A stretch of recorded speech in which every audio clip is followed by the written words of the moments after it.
আসসালামু আলাইকুম। সবাই কেমন আছেন? আশা করি সবাই অনেক অনেক ভালো আছেন। আজকে আমি তৈরি করব গুঁড়ো দুধের মালাই চপ মিষ্টি।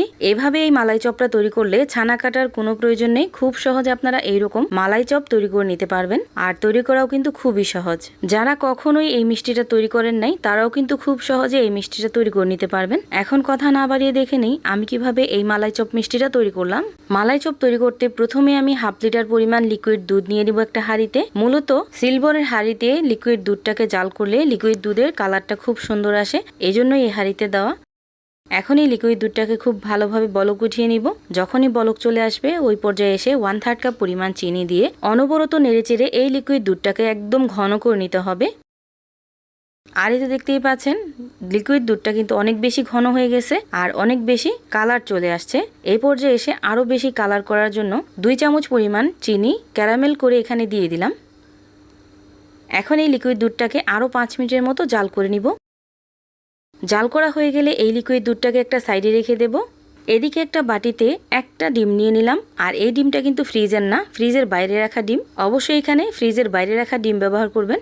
এখন এই ডিমটাকে খুব ভালোভাবে এইভাবে বিট করে নিব। এখানে কিন্তু কোনো রকম লবণ ব্যবহার করা যাবে না। ডিমটা যখন খুব ভালোভাবে বিট হয়ে যাবে ওই পর্যায়ে এসে 2 চামচের মতো ঘি দিয়ে দিব। ঘিয়ের পরিবর্তে আপনারা চাইলে রান্নার সাদা তেলও এখানে ব্যবহার করতে পারেন। ঘিটা দিয়েও আবার খুব ভালোভাবে এইভাবে মিশিয়ে নিব। সব কিছু একসাথে যখন খুব ভালোভাবে মেশানো হয়ে যাবে ওই পর্যায়ে এসে অল্প অল্প করে গুঁড়া দুধ দিয়ে খুব ভালোভাবে গুলিয়ে নিব। এখানে আমি একটা ডিমে যতটুকু হয় ততটুকু মিশ্রণ তৈরি করব। আপনারা যদি পরিমাপ করে তৈরি করতে চান ওই ক্ষেত্রে আপনারা গুঁড়া দুধটা আলাদা নিয়ে তারপর অল্প অল্প করে ডিম দিয়ে এইভাবে গুলিয়ে নেবেন।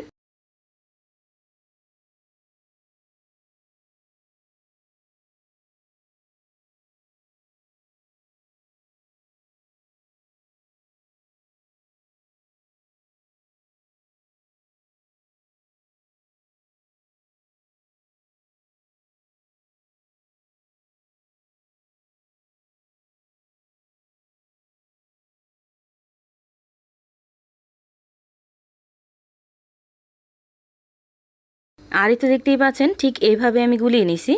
এখন 10 মিনিটের জন্য ঠিক এইভাবে রেস্টে রেখে দেব, যাতে করে এই মিশ্রণটা খুব ভালোভাবে একটু সেট হয়ে যায়।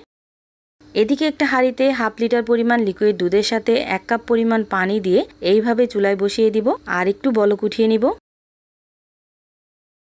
লিকুইড দুধটা বলক আসতে আসতে এদিকে কিন্তু গুঁড়া দুধের এই মিশ্রণটা একদম পারফেক্টলি সেট হয়ে গেছে।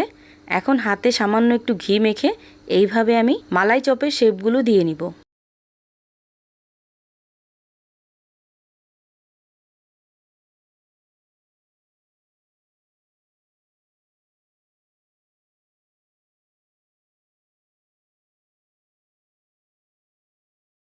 এভাবে সবগুলো মালাই চপ বানাবো আর একটা একটা করে ফুটন্ত দুধের ভিতর দিয়ে দিব।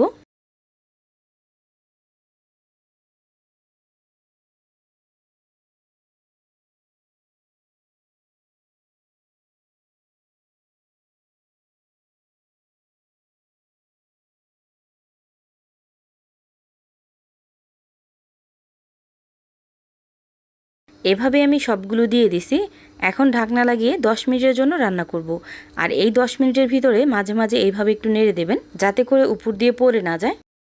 আর রান্না করার এই সময়টাতে চুলার আঁচটা একদম পারফেক্ট রাখবেন, একদম কমানোও না একদম বাড়ানোও না। ঠিক এভাবে আমি 10 মিনিট পর্যন্ত রান্না করে নিয়েছি। এখন আগে থেকে তৈরি করে রাখা সেই মালাইটা এখানে দিয়ে দিব, যেই মালাইটা আমি আগেই তৈরি করে রাখছিলাম।